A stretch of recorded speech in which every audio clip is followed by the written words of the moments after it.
च्यान्डाडा भन्छ होला सायद यो चाहिँ बौद्ध धर्मावलम्बीहरूको जुन चाहिँ यो अन्तिम संस्कार गर्ने स्थल हो।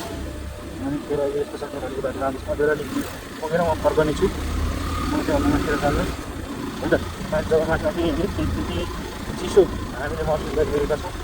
अनि त्यहाँनिर के हो भन्दाखेरि एउटा कल कारखाना अथवा उद्योगमा जुन चाहिँ इस्टाब्लिस हुनुपर्छ भन्ने कुरा गरिरहेका छन्। त्यो चाहिँ अहिलेको एकदमै आवश्यकता हो कि यो नगरको यो साङ्गीतिक बजारलाई सञ्चालनमा ल्याउनका निमित्त अनि यहाँ बजारमा चहल पहल गराउनका निमित्त मात्रै नभएर प्रत्यक्ष र अप्रत्यक्ष रूपमा चाहिँ यहाँ चाहिँ सयौँ नागरिकहरूले रोजगार पाउँथ्यो। हजारौँ त भन्न सक्दैन, सयौँले चाहिँ नागरिकले रोजगार पाउन सक्थ्यो।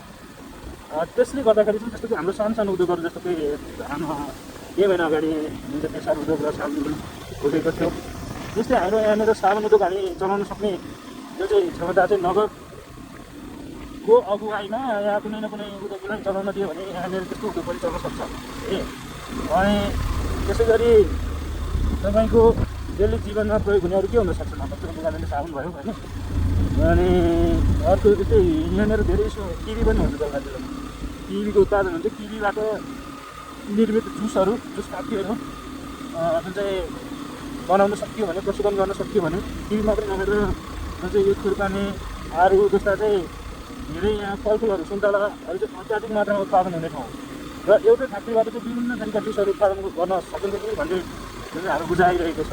अब यदि त्यसो भएको खण्डमा चाहिँ के हुन्छ भन्दाखेरि तपाईँको एउटा सिजनमा एउटा जुस जुन चाहिँ बजारमा ल्यायो भने अर्को सिजनमा अर्को गरी जुन चाहिँ बजारलाई चाहिँ चलायमान गर्न सकिन्छ र त्यसले चाहिँ प्रत्यक्ष रूपमा केही नभए पनि 2-400लाई रोजगार दिन सक्थ्यो भन्ने एउटा मेरो बुझाइरहेको छ र अर्को के छ भन्दाखेरि यो एकदम मनमोहक छ। हामी धेरै यो ठाउँहरूलाई छोडेर हामी अगाडि बढिसकेका छौँ।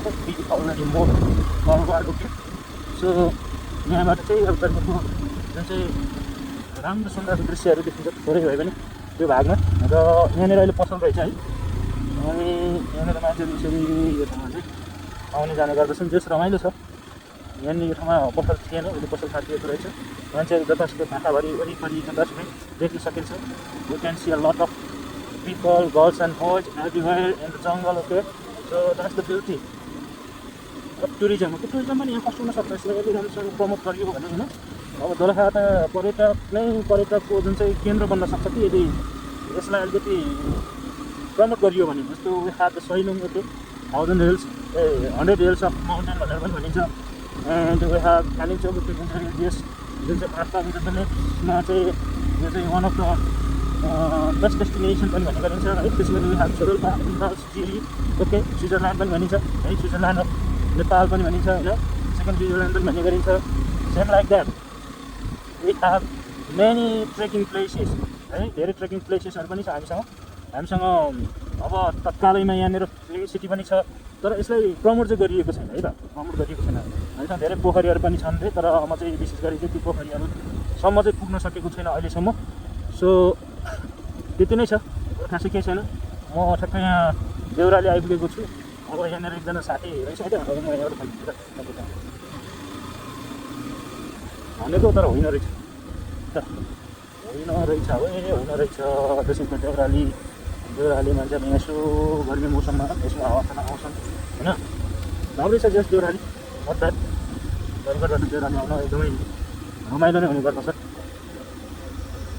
अब हामी यहीबाट नै फर्किन्छौँ, यहीबाट माथिसम्म जान्छौँ, कस्तो रहेछ हेर्छौँ देउराली। अब हामी देखिहाल्यौँ हामी सम्भावनाका कुराहरू जुन चाहिँ दोलखाको आर्थिक वृद्धिका कुराहरू गरिरहेका थियौँ। अब त्यही मध्येमा यस्ता सानो होटल व्यवसायहरूको पनि महत्त्वपूर्ण योगदान हुने नै छ भन्ने मैले मानेको छु। यताबाट जसमा जान्छ तर ढलान गरेकै रहेन जस्तो अलिकति गरेर त्यति हो। दार्जिलिङ यहाँनिर पोखरी बनाउने सोचा रहेछ क्यारे।